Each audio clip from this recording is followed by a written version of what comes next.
Hi, I'm Vlad Galabov, head of Omdia's Cloud and Data Center Research Practice, and I'm currently at Omdia's Analyst Summit at Data Center World.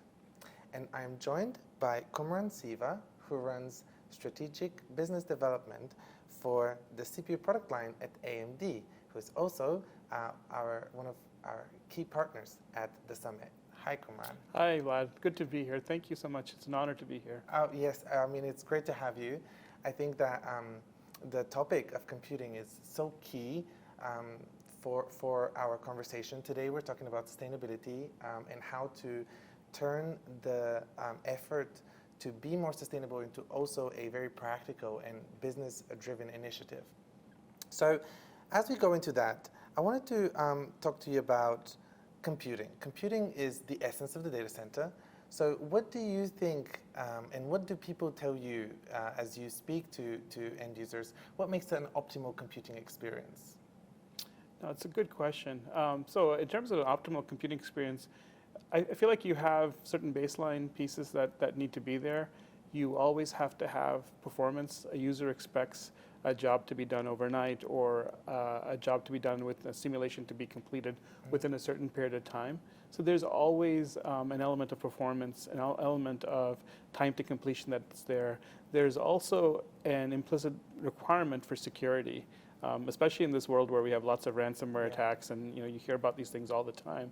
Every ingredient in the data center has to have some element of security and understanding of a piece of a security strategy that the data center operator, whether it's an enterprise or a hyperscaler, implements.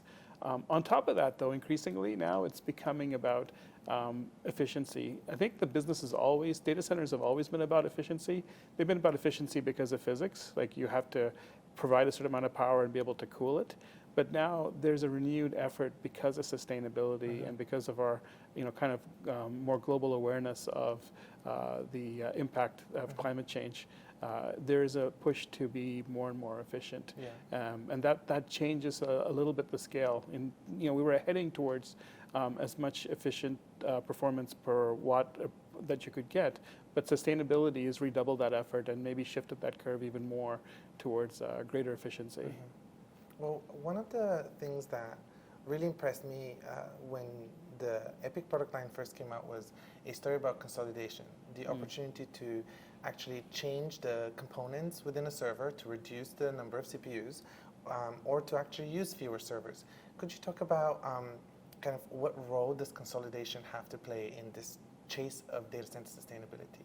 Yeah, absolutely. I think we can, one thing that AMD has done with our architecture and coming into the market, obviously we provided an alternative as a baseline, but really if you look at our product line, it ranges from very low core count all the way up to very, very high core counts. And this is because of our chiplet architecture. And what this allows customers to do is sort of pick where they're comfortable with in terms of getting the best energy efficiency combined with the performance that they need, and then also combined with kind of cost savings that they can get. So, for example, our top of the stack for Genoa, so these are our densest CPUs, are at 96 cores. So you can take up to 15 legacy Intel servers and consolidate them down into 5 of these Genoa servers. But we have customers that actually do 15 to 10, still get a lot of benefit from a TCO point of view, but also get an amazing performance uplift on those workloads. And when they have customers that need to have jobs done in a particular time frame, or they're not comfortable with having so many workloads all in the same server. There's concerns around blast radius. I think there are things that are being mitigated, things that are being done to mitigate those concerns. But still, I think just overall, people are cautious. But incrementally, you kind of get all three benefits: power efficiency, better sustainability, better performance, and TCO reduction. So it's kind of like it really is sort of the best of all worlds. And I think very often we talk just about compute-intensive workloads, but there are workloads that require a different set of an equation in terms of capacity within a server. Could you kind of perhaps give us an example of a memory-intensive workload. For example, a client who ended up choosing a different server configuration because they were not optimizing for computing. Oh yeah, we have lots of different. We have customers that will design in two sockets of 16-core Genoa with 2 terabytes of memory space in it.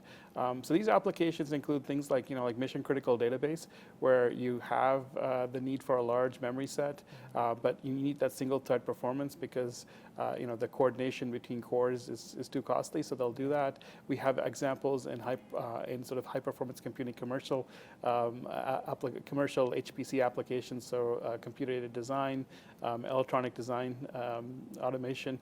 Those fields definitely benefit from larger amounts of both memory bandwidth, and then higher performance CPUs. So our architecture fits those customers perfectly, and still produces a power efficiency benefit.